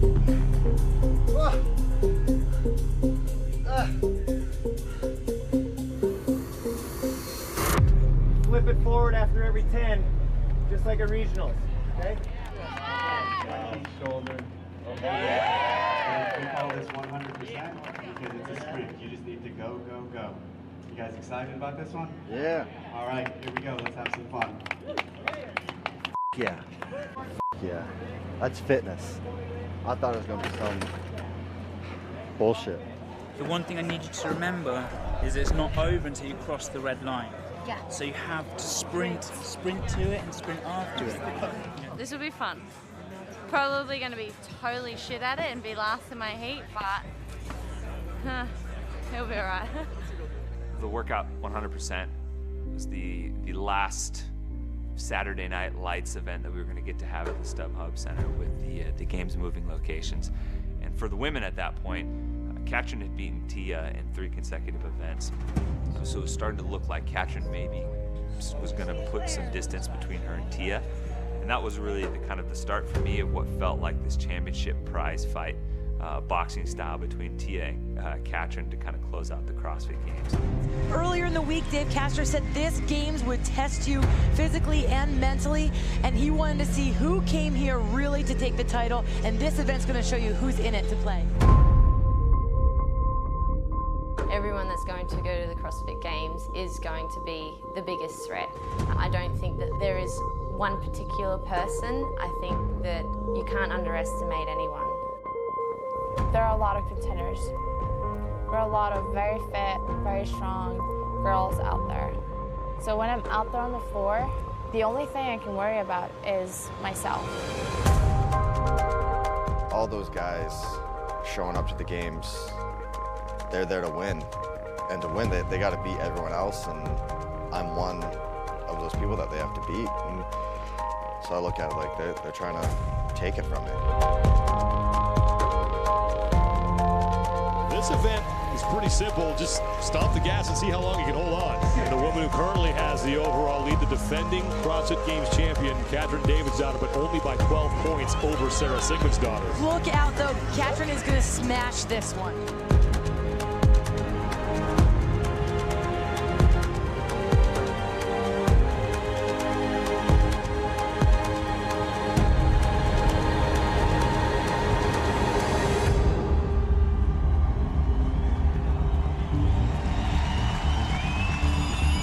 We're underway, and the crowd already on its feet, knowing what they're going to see here. They blink, they're going to miss it.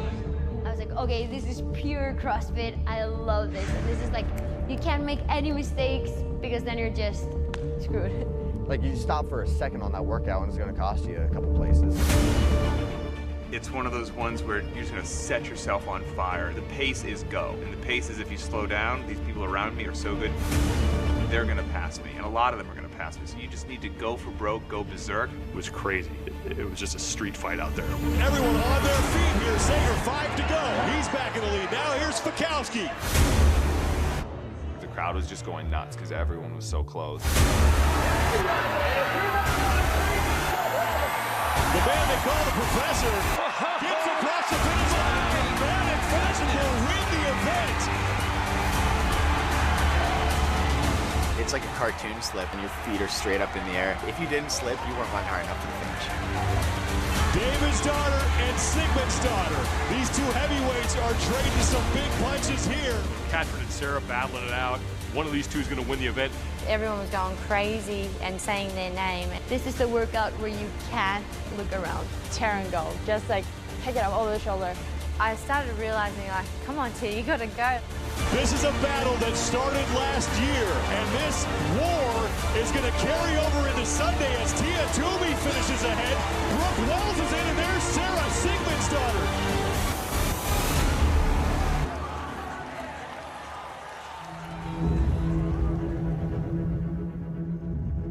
Tia, when the lights were kind of brightest, really shone and really kind of announced to everyone, like, hey, no, I'm not going to go quietly into the night. Where did she come from? Toomey just does that.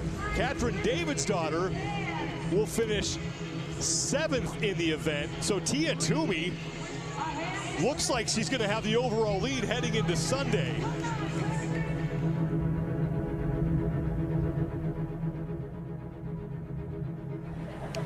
Hard. Yeah, fast. It's like you can't make any mistakes. I think you got 3 no reps in the depot. They cost me a lot. All we're doing now is we turn the page again, now we look forward. It's what can you do in this moment, right now, to prep yourself for tomorrow. Anything we do looking past does not help that.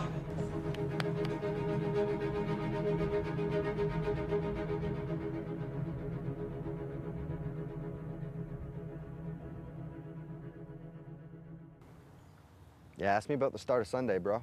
Let's talk about this one. So like when it's Sunday morning, I'm almost like sad that it's over. Last day. It's the last day, man. It's the last day. I'm excited. It's almost over. My year's almost over. You're in the lead. Yeah, not for long after those handstand walks. I'm gonna be so happy not to eat after this weekend. Oh my god, I'm so over this shit. Excited to see what day brings. I was like dreaming about all the exercises that are left. Thrusters, bar muscle ups, ring muscle ups, pistols. So here's the big question is, what is Dave gonna bring? Pretty much nail biter. Me and Frazier nail biter right now. Frazier's ass today. My wife this morning goes, Jacob, you can still do really well today. She's like, except for Frazier. Yeah. She goes, you can win every event and you still will not even come close. I was like, thanks for the encouragement. The biggest question we had was, by how much was Matt Frazier going to win? Just like you want before like the biggest day of competition of your life, I didn't get a wink of sleep. You wake up and you're like, you gotta make the most of this day. It's the last time you're gonna get to work out at the 2016 CrossFit Games. You better make the most of it. Man, this handstand walk's gonna be fun. Sunday, it just rolls on, and I just wanted it to be over because it's actually quite painful because you're putting yourself under so much strain, really. I've held on for so long, and then it just gets like I just lose it towards the end, like, yeah. All of the fun stuff is left. So this day will be really good. Alright, let's stop filming now because there's other athletes.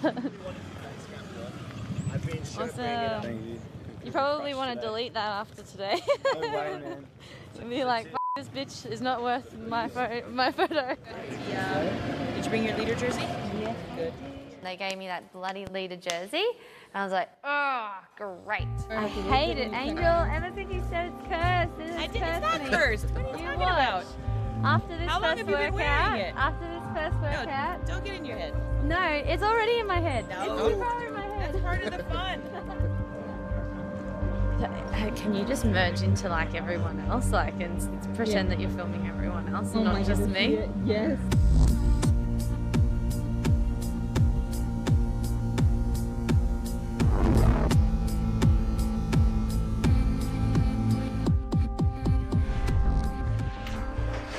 Sunday morning, the women's competition was extremely tense. First through third was only separated by 12 points. You had Tia in first place, Katrin in second, and then Sarah Sigmundsdottir in third.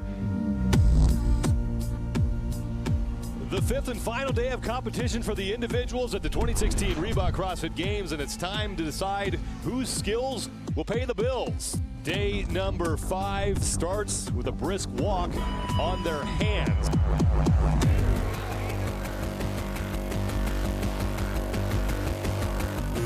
It was hard because there were like holes. All of a sudden you went into a hole, you were like, oh no, like trying to balance again. When I kicked down, I was in first in that heat, and then I got called back, and then it was really just a fight to the finish because my arms went out. I hit the little red guy. If you fall down, you have to like back up. So I was like trying to stay in my hands, and I'm like trying to walk, and I kept it up there. And Davidsdottir gets there just ahead of Gary Pearson. She is going to pick up 50 points. And Tia Toomey is towards the back of the pack. And she's going to watch her overall lead disappear after this event. Right next to her is Sarah Sigmundsdottir. Katrin was the only woman to finish the entire handstand walk unbroken. There goes Matt Fraser. Oh my goodness. Who's catching up with Jacob Hepner, and Jacob Hepner will take this heat. Now Matt Fraser, he will finish second. We were pretty dumbfounded by what he did in the handstand walk, but that paled in comparison to what he did in the suicide sprint. Last year, there's 2 runs, and I think I got dead last on both of them. That sucked. I f***ed up. What happened? Not a good sprinter. And it was the type of thing like everyone said, you know, suicide sprint, well, what are you gonna do? I'm like, no, like I want to win that. So you're thinking, okay, now this is where Matt Fraser finally finishes in the middle of the pack, and all order is restored. And Catherine David's daughter unofficially has the overall lead thanks to her win in the handstand walk. But this is now the event where Tia Toomey could regain it.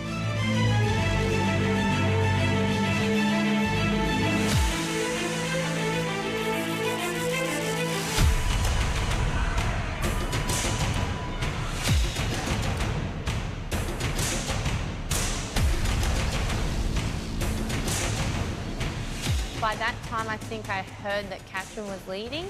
Instantly, when you hear that, you put out more effort because you're fighting for that position again. And I think like more adrenaline kicks in or something, you know, it's just a mental thing. And Toomey is going to take it. So Tia Toomey answers back here in the sprint, and she will win the event. And now I'm not sure who has the overall lead. Look at Catherine's face. She is not happy with that. But look who is there in the red shorts. Matt Fraser and Ben Smith in a foot race. Going around the cone, he would get a couple meters ahead of me. By the time we got back to the cones, we'd be even again. And then it was on that last one, he was a couple of meters ahead of me. I had so much adrenaline going. If I don't do this now, that whole year of training was useless. If I'm not gonna die before crossing that finish line, what was the point of that whole year of running? Are you kidding me? What can this guy do? Matt Fraser is gonna win these heats.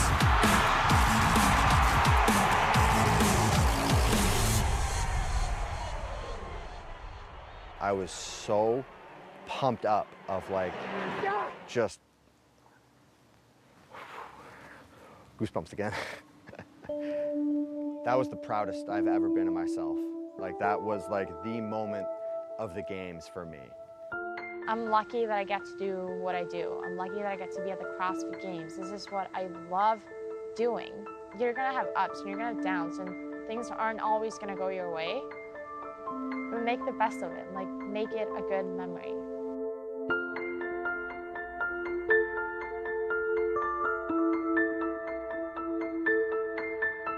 That's a different Catherine than last year.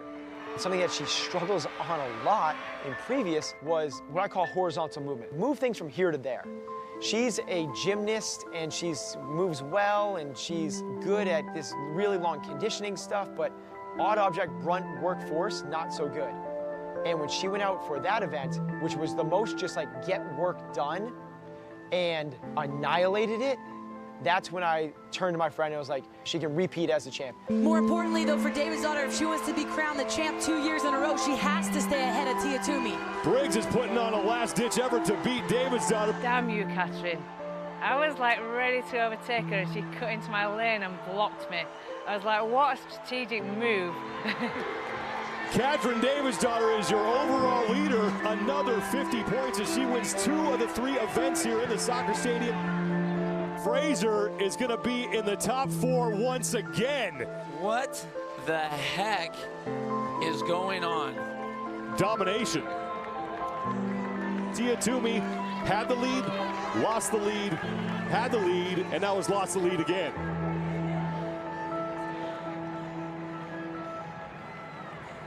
My legs hurt so much. I know. I can't walk right now. Okay. Hey, please. Literally just going until my legs don't work anymore. Like if I have a drop of energy, use it. I don't need to come across the line with any extra energy.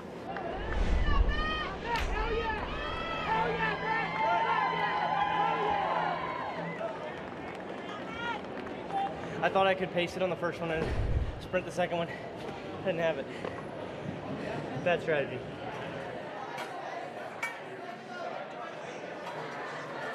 That doesn't look fun.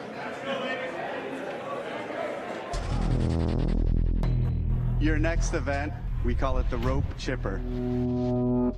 Heavy handled ropes with a heavy cable. Feel it. Can I feel it too? Nah, you're good, you're good. You'll see it out there, right? Your final event is going to start with 3 pegboard ascents, and we call this event Redemption, because we're going to get to see who practiced and who trained on something like this over the previous year. Yeah.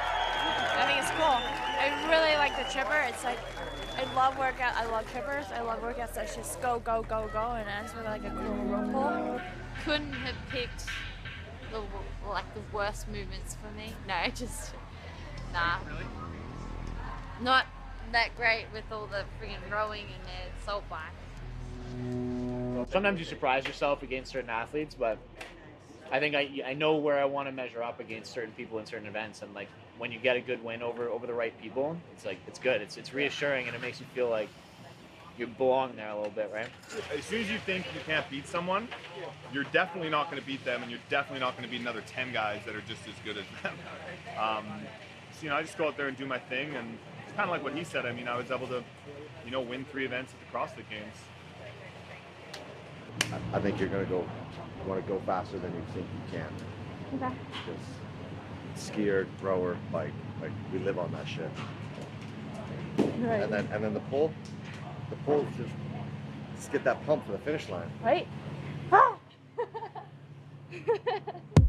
When he announced the workouts, I almost did backflips, because when I'm pressed on time, I just do an EMOM of 200-meter row, 200-meter ski, 200-meter assault bike with 50 double unders in between. So when he announced it, I'm like, oh my God, throw me a nice slow pitch, let me crank this one out. Meanwhile, get it on the field, not the same. Not the same as home at all. Event 14 of competition here at the 2016 Reebok CrossFit Games, and as always, we close out in the tennis stadium in the StubHub Center in Carson, California.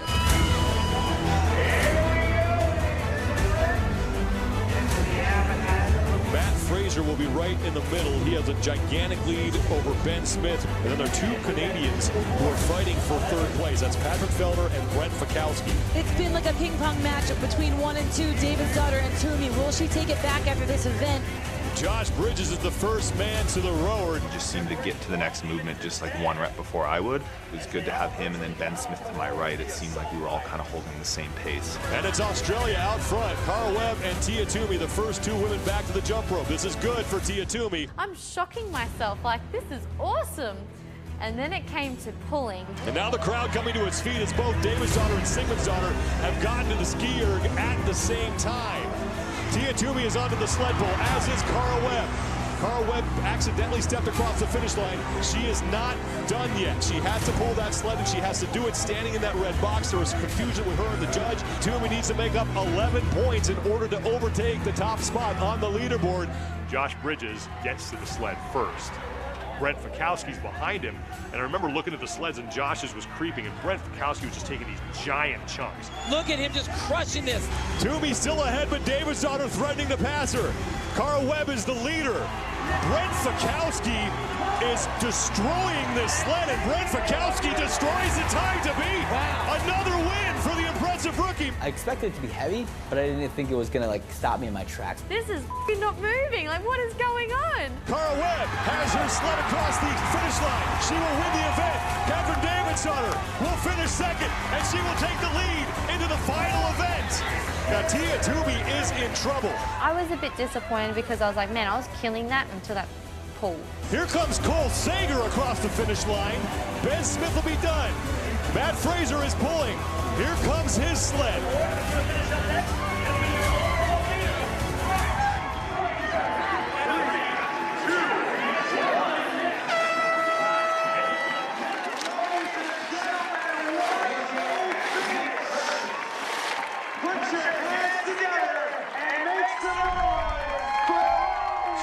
Tia Toomey by 23 points. Sarah Sigmund's daughter 53 back, and Sam Briggs on the outside looking in when it comes to the podium. Sarah Sigmund's daughter and Tia Toomey will try to chase down that woman. They have 1 event left in which to catch her.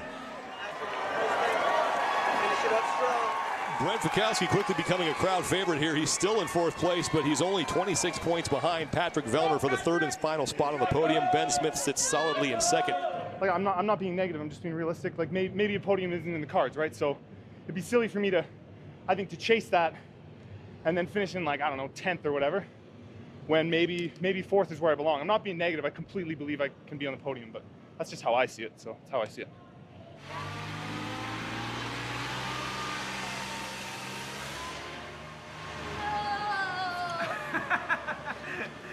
One second too late. 1 second too late. Ah, gosh. There's one more, and that's your one now. You're just going to leave everything out now. The whole of 2016 is being left on that floor for the next one. Yeah? Yeah?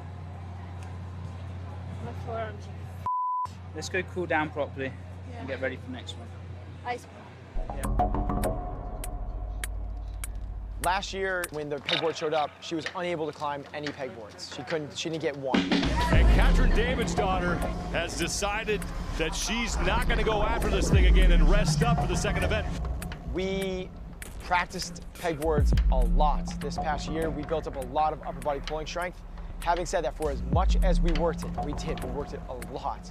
Between last year's games where she did not finish a pegboard and this year's game, she did one. I just kept saying to Shane, I was like, Shane, I don't know how to do this workout. And I was worried that I'd get all my emotions all mixed up and I would go out too hot and then I'd fatigue and then everyone would overtake me. Sometimes it's honestly better to like take yourself out of the CrossFit Games. Like I said, if you're thinking too much about it, like if you're like, this moment and these pegboards are gonna come down to whether I win the CrossFit Games or not, it's easy to get caught up in like going too fast and blowing yourself up. And it was a short workout and there's no time for that. And then Shane goes, all you really need to do is beat Katrin, okay? That's all you need to focus on. And I was like, all right, well, that's all I'm gonna focus on, so. You knew that Toomey had to beat David's daughter, but then she also needed some help. She needed to get as many people between herself and Katrin in order to make up the point deficit and get herself on top of the podium. And also I said, Shane, I need to see you.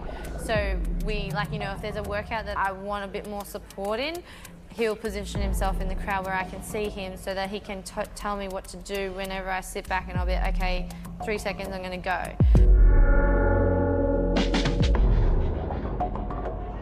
you about to go hard? Are you about to go hard? I think we have to. You don't have to. Dare you to do the minimum work requirement, man. I'm just gonna do the workout. Okay. My hair, is it alright? It's good now? It's a little wet. Disaster. It's good. It's basically how it always is, so. Yeah. If that's what you're looking for, then that's what you got. Going into that last event, like, you have to go for it.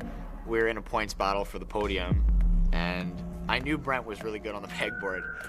And I talked to him about it before, and he's like, I'm gonna go fast enough that I'm gonna risk burning out, because it doesn't matter. If I can go all out and potentially get 3rd, that's great. If I go all out and miss it and I get 6th instead of 4th, that doesn't matter. But if you have the chance for the podium, you gotta go for it. Go Vellner! Oh. Who is that? Who is that?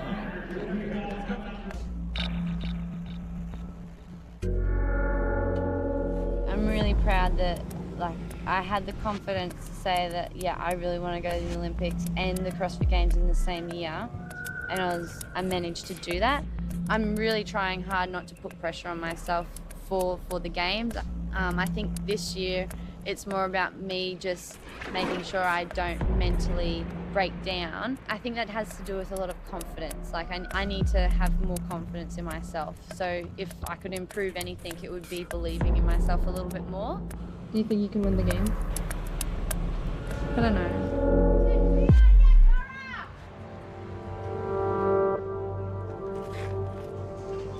She posted on social media, "This one's for you," a tribute to her grandmother who she lost earlier this year. She posted, "Together forever and always." Her grandmother was her biggest fan. My grandma was with me that week. The shoes with Aman, I was like wearing those. There's like, I need to be able to look down and see her, and I had a necklace on. We both had the same one, After she passed away, I put like a protection angel on hers that's buried with her. And then I have mine, and I have a protection angel on that. So I always feel like she's with me when I wear that. I remember I just put it on, and I was like, we're doing this one together. You guys got it! Let's go, Brooke! Okay,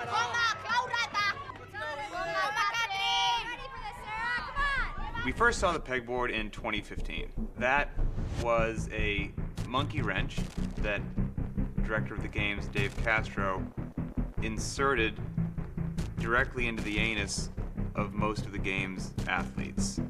And they didn't enjoy the experience, and I don't know if he did. The first minute and a half, however long it took you to get up 3 cents, was exactly the same as what you did last year. Katrin Davidsdottir just needs to finish in 5th place or better in order to guarantee herself another CrossFit Games championship. Now, he doesn't have to do anything in this event. That's how far ahead he is, but you know that's not going to happen here. Last year, it stopped the majority of the field dead in their tracks. This year, the pegboard is back. Many women were just staring at it, but this year is going to be a different ballgame. Ladies and gentlemen, if you're not on your feet, you should be, because this is gonna be a battle royale.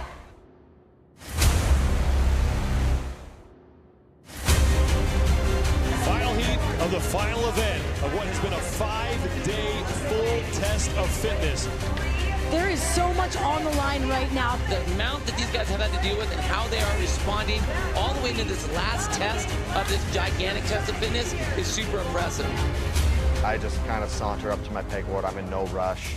So I was like, you know, I want to pace it, not embarrass myself, and just finish. Not only are you fatigued, but you're also a little bit nervous about falling off at that height.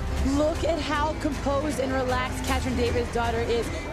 There was no reason for me to go out really hard because it was just going to come down to how many pegboards I was going to make. I did my first 3 pegboards, and I'm not gonna lie, that 3rd one, I was like, oh my gosh, like my arms are already toasted. So I finally got down, looked at Shane, and he's like, you got 7 seconds. So there goes Tia Toomey to the barbell.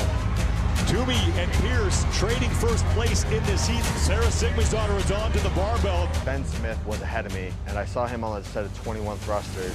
He had put the bar down, and that was the moment that I was like, I want to win this. And so I just went, grabbed the bar, and just started cranking them. Tia Toomey is done, will roll her barbell forward. Katrin Davidsdottir is just finishing her 3rd pegboard ascent. On each, like I was going to pause at the top of the thruster and then just try to rush the transition as much as I could and take small breaks between the pegs. And I mean, every part of that event, if he was going up, I had to start moving. Katrin Davidsdottir is resting on the thrusters. She's been pushing herself to her limits, and it looks like it might be catching up to her here, Sean. Tia Toomey continues to lead along with Carrie Pierce.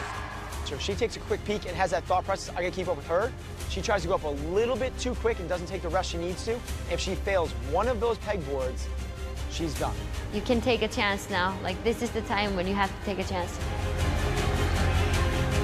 Sarah Sigmundsdottir just fell off the pegboard, so now she's got to go to the other end of the floor. It's like, just stay calm and get your new pegs, and then wait like 20 to 40 seconds, and then you go up again, and you can still, like, still possibility. So that opens the door for Katrin Davidsdottir. Tia Toomey is back on the barbell. Tia, I thought she was looking at someone, and she was getting coached to slow down. Sarah Sigmundsdottir, for the 2nd straight year, is running into trouble on the pegboard. And then I failed again. And then I failed again. I was like, oh my gosh, is this how my CrossFit Games are gonna end again? Like, what is happening? Brent Fikowski and Ben Smith are your leaders, but Matt Fraser has moved himself towards the top here. I don't want to be remembered as like the guy who paced it, but had done well enough in the weekend before. I want to crush all of them.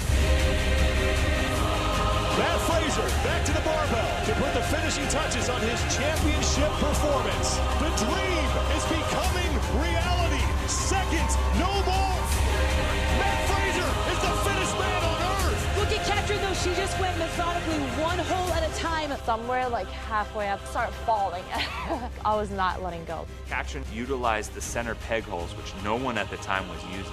So I just started like gap retracting my way up, and I was like, okay, at least I'm moving. And then I started going down. Don't fall, do not fall, do not fall, Katrin. And I make it back down. I was like, whoa. Katrin Davidsdottir fighting for her life here, and Toomey is back for her final 9 reps. So Tia Toomey is getting closer to being crowned the fittest woman on earth. Tia Toomey will wait and see what happens. She will finish 8th in the event. Red Fakowski is across the finish line. Everyone's eyes just immediately turned to Vellner. Where is Vellner at? How many spots are going to get chewed up between them? And is it going to be enough to give Fakowski the podium spot? As Vellner comes across the finish line, Vellner will finish at 9th. And that's going to do it. Now we need to see how this shakes out. I made 5 pegboards. That was huge. I couldn't be happier, but Tia finished the workout. She got a time.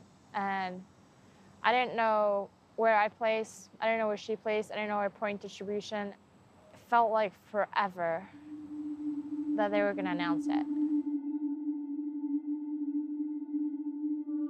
I mean, Matt Fraser's dominance was astounding. There's just no other way to put it. He did great at a lot of things that I didn't expect him to. I expected there to be a closer race. But it seems like if you were in a heat with him, you probably weren't going to win.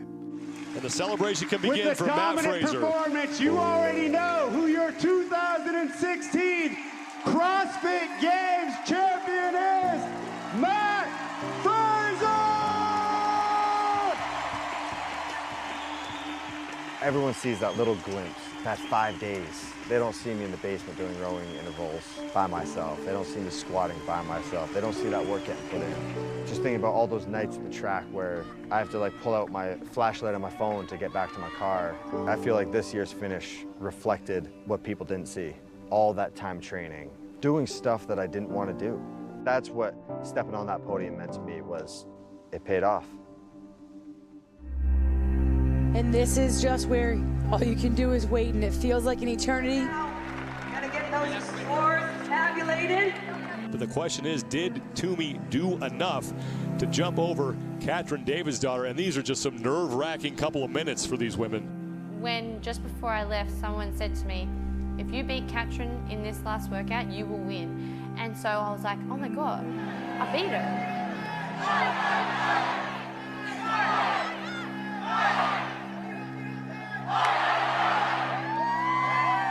But then I'm never someone to assume something before I actually know the end result.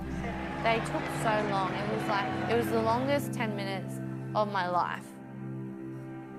I could see Katrin and she looked really gutted, and I was like, does she feel like she's lost? I really wanted to win for my grandma. And it was just more for her that I wanted to win than for myself. We do have a lot of fun together. We like to go shopping. I like to go and cheer her when she is competing. We both do. Grandma and Grandpa. That's us. She was gonna come to the games this year.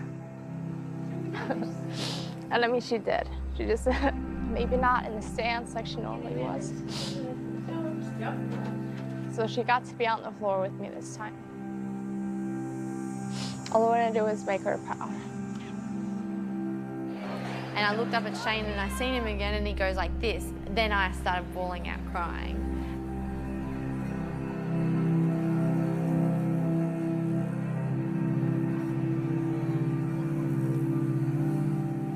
And I walked over to Katrin and I was like, good job. It takes so much for an athlete to get through that, and for her to come on top, like, I was really happy for her, but at the same time, I was so gutted.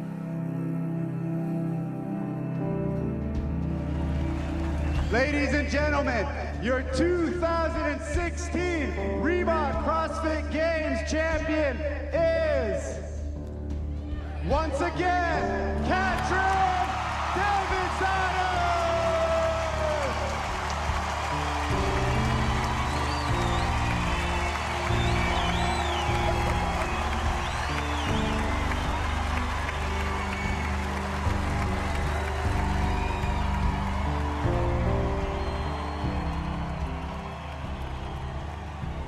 Like I said, I felt like my grandma was with me this year. She believed in me more than anyone in this world.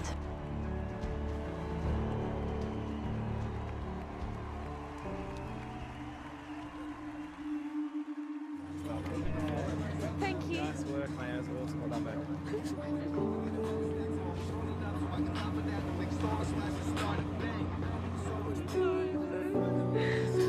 It was a bit of disappointment that I let him down. He did everything that he needed to do, and I didn't do my part. So, and that was to execute each workout to the best that I could have. No, it's okay. You needed more than 15 seconds. He blames himself for me not coming first, and that's really heartbreaking because as far as I'm concerned, he did everything that he could, and it was me who kind of let the team down.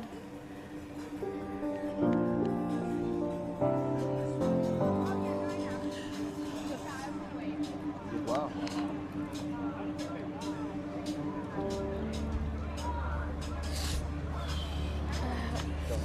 Next year. I just need to hear. Because how many hands could come to me? Oh, no. Jerry. Yeah, the truck. Je bent hier vertellen. Je bent hier komen vertellen.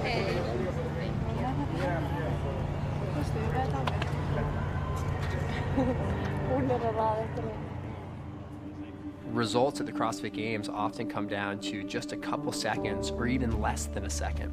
Every little input that you have control over in these competitive events absolutely matter. It goes so far as to even go beyond the way that you do the actual work as it's written on paper, but it's how you get from one element to the next. It's your transitions. It's how you cross the finish line that could mean the difference between first and second, podium and not podium. Every single little bit matters. Again, at the end of that event, I towed Bjorkman across the line by 1/10 of a second, and that put me over. Trying to just sprint across in that last bit, that last ditch effort of like my last 1 second of the CrossFit Games made the difference for me to make it to the podium. Like that was it. I love you, man. I feel like I got a good friendship out of you, man. Let's go visit sick. I love it. To finish it, I was like overwhelmed with joy just because I was proud of the way I attacked an event, you know, like the big finale, and you know, I didn't choke or anything. I just did my best, so it was sweet. I'm not satisfied with this year or last year. It's already begun. I'm so much more hungry for next year. Of course, my goal for next year is to win. I'm the fittest person over 30 2 years in a row. You felt like you were playing really, really good golf, but the guy you're playing against was just playing better. So that's kind of how I felt. I'm gonna need to work to get better next year. That's on me, that's not on anybody else, you know. Even before the games, CrossFit was blowing up worldwide, and the increase in fitness that we were seeing was already colossal. Then enter the CrossFit Games, and the increase in performance we've seen in just 1 decade has made quantum leaps. In the next 10 years, I just can't wait to see how much further that can be pushed.